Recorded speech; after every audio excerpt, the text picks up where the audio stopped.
perfume gwedda go mulina. Nene bamutwalidde mu gawuni bannange. Ate no kisoboka bo omwana oyo omwala yabadde abitereeza yasukira mu gawuni ku. Oh, my best man. Afe tukumbi tumaliriza. Perfume eriwa naawe. Negenda tubane kumala kukolako. Bika bakumalirize. Owaayi. Anje nanga umanye byabachala. Naye omukolo gwo tugumaze kati abemmotoka kandi batuuse dda. Nange mbadde ngeesete mpozi twakamye kwamala kit emyufu etayi yagundi. Anti era mbadde n'okubuuza best man kuba nze wengendeyo ng'ate yateeseemu ndala kakati linda bagenyi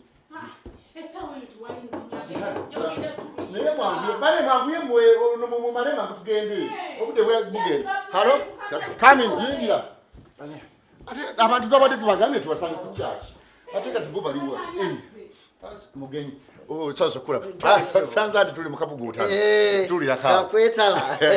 olowooza no natuula nnyo obudde nange kenyini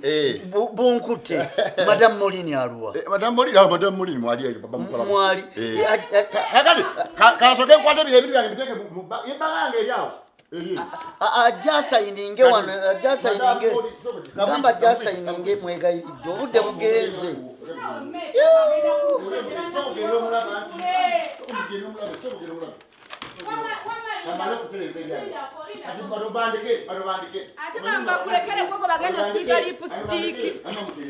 sansukula madam Molini jebale omukisa gw'olina gwe sigulabanga bano bonna babona emikisa oluusi nebigana ekikyo kirikiriya kusayininga wano marriage certificate yoiruwa yokka gye beetaaga kati ebintu byo biyiseemu ogenda kulina nyonyi marriage certificate yokka yebulako tosusa lunaku lwanca nga tonnagenda era kola entegeka yonna ebyo bya express marriage certificate already kiriya olwaleero genda basi yokka gye beetaaga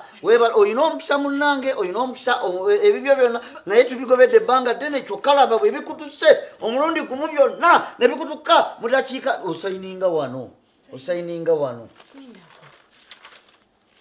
bannange ebintu biyiseemu nze nali ndabigobako nga mmanyi nti neera ki nze nagamba nti nze kyenkwatamu oluusi bisobola okukeerewa naye bwe biyitamu bwe biggulira biba biggulidde ogenda kusayininga wano omwami asayininge wano anti soko gyo sayininge wano anti ngenda London sayininga busayininzi wano okukola kutya ngenda London just marriage certificate yokka yebulako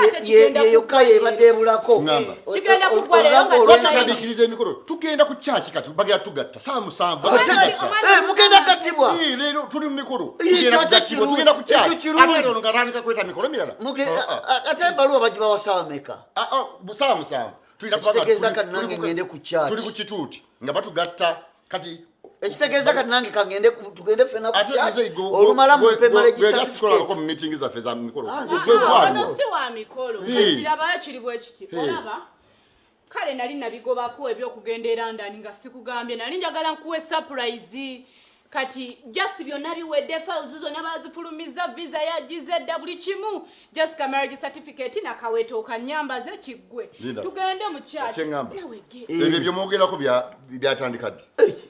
babula in fact form ezajjulize zasooka titutte emyezi 5 ngamba emyezi 5 nga tombuulirako nti gwe oyagala genda bweru just nali nkikumye kibeere ng'okikumye kikole kati leero oyagala nsayininga enkola ntya anti sign otusaide eta omulimu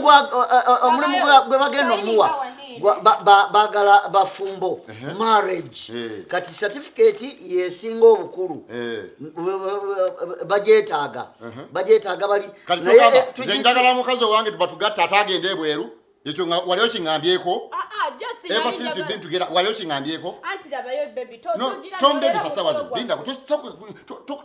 tokyangaya olunaku lwange luno olunaku lwampeta tugenda ku kyaki bonna abantu batulinze tubali eri kiri bwe kiti oyagala marriage certificate odduke ogende genda genda kati olaba nze obwongo bwange bwe bwampa ati nebwemba anirabayo nebwemba ngenze wamma olaba gundi coordinator nebwemba ngenze okugenda nsobola okukola sente nenjiya ne tupangapanga kati then bwe mala ng'ekyo kigambyani kale nali njagala bisooke biyitemu kati biyisemu just marriage certificate yebulako ate yaleero okitegera kati bw'obanga gwosayininze omwami kitegeeza oliwo olutuuka aleeta buleesano nabononye mukyambe birabayo kati sayininga waneeno gani tukole ki asayininge Besiman genda wa father omugambe ebyokugata alijjewo waliwo obuzibu obuze tewakyali mbaga biveewo kugati